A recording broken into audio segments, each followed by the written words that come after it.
के लिए काफी इंपॉर्टेंट रहने वाली है जो आईआईटी जैम की तैयारी कर रहे हैं। तो आज इस वीडियो लेक्चर सीरीज में मैं आप लोगों को एंजाइम कैटालिसिस के बारे में पढ़ाऊंगा। एंजाइम कैटालिसिस एक बहुत ही इंपॉर्टेंट टॉपिक है केमिकल काइनेटिक्स के अंदर।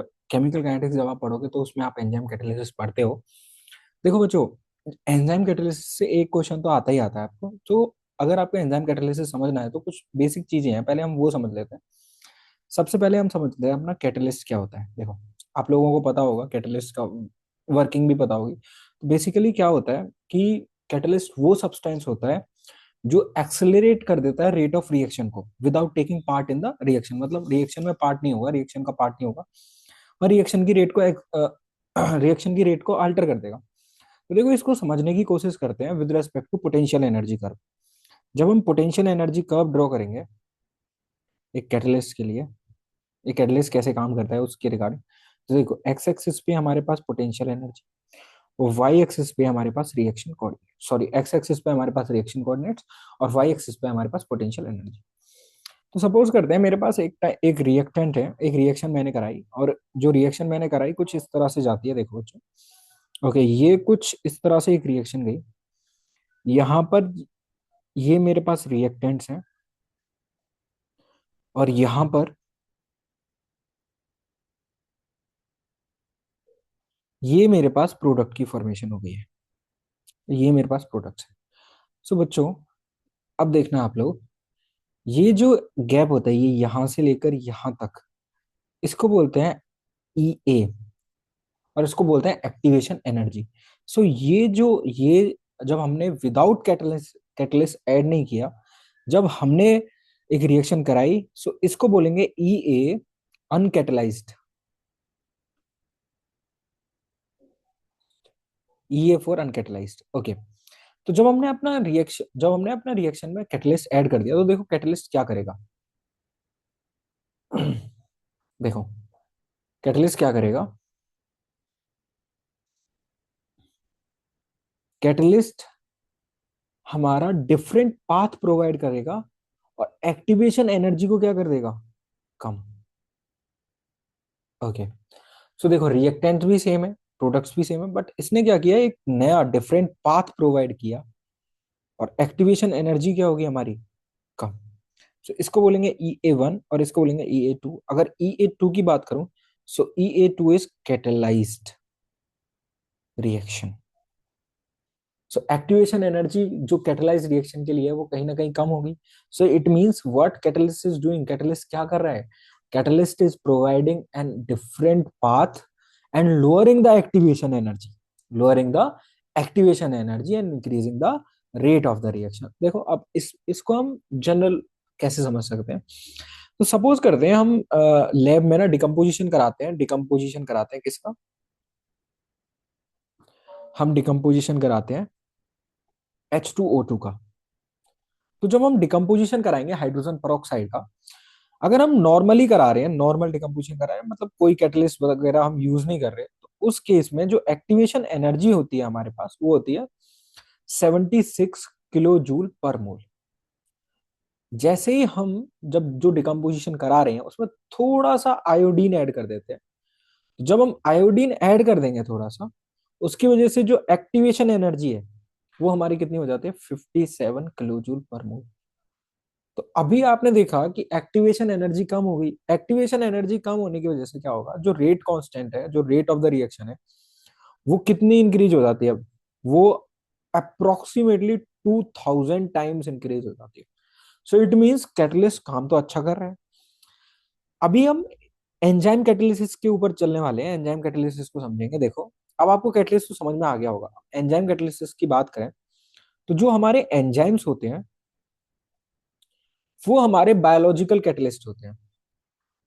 इनको हम क्या बोलते हैं, बायोलॉजिकल कैटलिस्ट।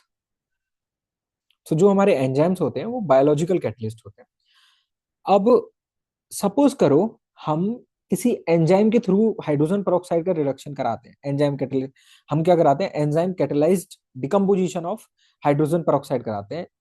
तो जब हम हाइड्रोजन पेरोक्साइड के थ्रू डिकम्पोजिशन जब हम हाइड्रोजन पेरोक्साइड का डिकम्पोजिशन कराएंगे यूजिंग एंजाइम्स, सो उस टाइम पर देखो हमारी एक्टिवेशन एनर्जी कितनी हो जाती है, वो हो जाती है 8 किलो जूल पर मोल।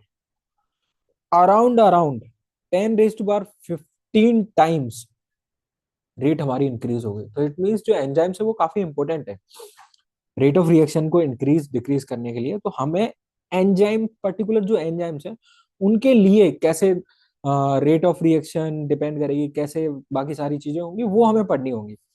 तो उसके लिए हम, हमारे पास कुछ थ्योरीज आती हैं, हम थ्योरीज के अकॉर्डिंग चलते हैं। तो देखो,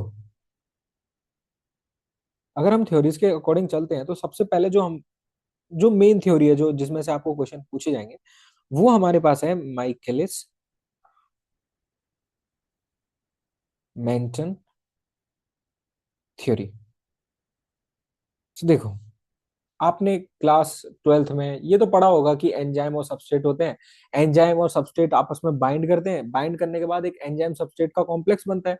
उसके बाद उस एंजाइम सबस्ट्रेट के कॉम्प्लेक्स से प्रोडक्ट बन जाता है और हमारे पास एंजाइम जो थी वो अलग हो जाती है। तो इसको लॉक एंड की मॉडल के थ्रू भी आपने समझा होगा, तो हम उसको ही फॉलो करते हैं और उसके उससे ही चलते हैं। देखो, हमें कुछ नहीं करना, हमारे पास देखो एंजाइम है। एंजाइम हमारा सबस्ट्रेट के साथ बाइंड होगा और फॉर्म करेगा एक एंजाइम सबस्ट्रेट का कॉम्प्लेक्स, जिससे फर्दर हमारे पास प्रोडक्ट की फॉर्मेशन होगी और एंजाइम हमारी अलग हो जाएगी। जैसी हमारी एंजाइम पहले थी वैसी की वैसी निकल जाएगी। Okay, very nice. ओके, तो अभी हम क्या करते हैं, देखो, इसके लिए हमारे पास जो रेट कांस्टेंट है वो K1 है, इसके लिए जो रेट कांस्टेंट हमारे पास K-1 है, यहाँ पर जो रेट कांस्टेंट है वो हमारे पास K2 है। बाकी आप जो लेना चाहो वो ले सकते हो। अब मुझे इस पर्टिकुलर रिएक्शन के लिए, इस पर्टिकुलर एंजाइम सब, ये मेरे पास एंजाइम है, बाइंड किससे हो रही है मेरी एंजाइम, सबस्ट्रेट से बाइंड हो रही है मेरी एंजाइम। Very nice. क्या फॉर्म हो रहा है, एंजाइम सबस्ट्रेट का कॉम्प्लेक्स फॉर्म हो रहा है।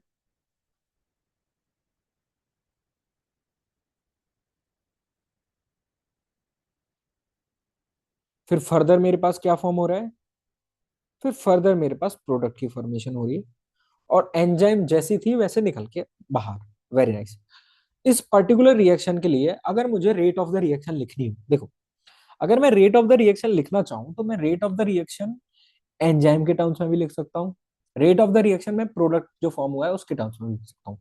पर अगर मैं ध्यान से देखूं तो इस पर्टिकुलर केस में D P by D T लिखना ज्यादा आसान है, मतलब rate of the reaction in terms of product लिखना ज्यादा आसान है। अगर मैं rate of the reaction in terms of product लिखूंगा तो देखो वो क्या आ जाएगा, क्या वो K2 into concentration of ES, मतलब एंजाइम सबस्ट्रेट की जो कंसंट्रेशन है उसके इक्वल आ जाएगा। देखो, प्रोडक्ट हमारे यहाँ पे K2 ये है, एंजाइम सबस्ट्रेट की कंसंट्रेशन।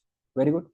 ओके, जब मैंने ये किया, इसका मतलब ये है कि जो मेरी रेट है वो क्या, K2 इंटू एंजाइम सबस्ट्रेट की कंसंट्रेशन के इक्वल आ गया। ओके, अब देखो, जो मेरा एंजाइम सबस्ट्रेट फॉर्म हुआ है, अगर हम मैकेनिज्म की तरफ जाते हैं, मैकेनिज्म की तरफ जाते हैं तो देखो, मैकेनिज्म से हमें ये पता चलता है कि जो मेरा एंजाइम सबस्ट्रेट का कॉम्प्लेक्स है वो मेरा क्या है, वो मेरा इंटरमीडिएट है। और अगर वो मेरा इंटरमीडिएट है तो रेट लॉ के अकॉर्डिंग, तो रेट लॉ में कौन आता है, रेट लॉ में तो रिएक्टेंट्स आते हैं, इंटरमीडिएट तो रेट लॉ का पार्ट होता ही नहीं है। तो अभी हमें इंटरमीडिएट को रिप्लेस करना पड़ेगा। तो हम यहाँ पर क्या एसएसए अप्लाई कर सकते हैं, एसएसए क्या होता है, स्टेडी स्टेट अप्रोक्सीमेशन, बिल्कुल अप्लाई कर सकते हैं। तो जब हम यहाँ पे